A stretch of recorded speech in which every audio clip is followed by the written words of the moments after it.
নম্বর পুষ্টি জাতীয় খাবার না খাওয়া। 4 নম্বর পর্যাপ্ত পরিমাণে পানীয় জলটা না খাওয়া। 5 নম্বর ঠিকমতো বিশ্রাম না নেওয়া। 6 নম্বর হচ্ছে ঠিকমতো চেক আপ ও আল্ট্রাসোনোগ্রাফি না করা। 7 নম্বর হচ্ছে জন্মের সঙ্গে সঙ্গে মায়ের কোলেস্ট্রলযুক্ত বুকে দুধ না খাওয়ানো। 8 নম্বর হচ্ছে বাচ্চাকে জন্মের পর পরিষ্কার পরিচ্ছন্নতা না করা। এবারে প্রতিকার কি কারণে করা হবে? গর্ভবতী হওয়ার সঙ্গে সঙ্গে আমাদেরকে কি করতে হবে? গর্ভবতী মাকে স্বাস্থ্যকেন্দ্রে যোগাযোগ করতে হবে, ঠিক সময় মতো 2টি এমটিটি নিতে হবে এবং আয়রন ফলিক অ্যাসিড গুলি খেতে হবে, আর আল্ট্রাসোনোগ্রাফি করাতে হবে, হ্যাঁ অ্যালবেন্ডাজল খেতে হবে।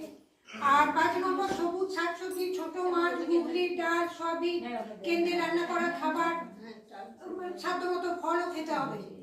4 নম্বর হচ্ছে পর্যাপ্ত পরিমাণে বিশুদ্ধ পানীয় জল খেতে হবে। 5 নম্বরে হচ্ছে সারাদিন গর্ভবতী মা দিনে 2 ঘন্টা ও রাতে 8 ঘন্টা বিশ্রাম নিতেই হবে। 6 নম্বর হচ্ছে ঠিকমতো চেক আপ ও আল্ট্রাসোনোগ্রাফি করাতে হবে।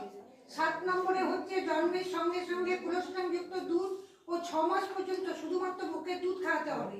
8 নম্বরে বাচ্চাকে জন্মের পর থেকে বাচ্চাকে পরিষ্কার পরিচ্ছন্ন করে রাখতে হবে। 9 নম্বরে হচ্ছে বাচ্চাকে সবসময় বেশি জল যেন ফুলে না নেয়। আর বিশেষ গুরুত্বপূর্ণ বিষয় হলো গর্ভবতী মা কখনো যেন হোম ডেলিভারি না করে, প্রাতিষ্ঠানিক প্রসবটা যেন অতি অবশ্যই করে, এদিকে আমাদেরকে নজর রাখতে হবে। তাহলে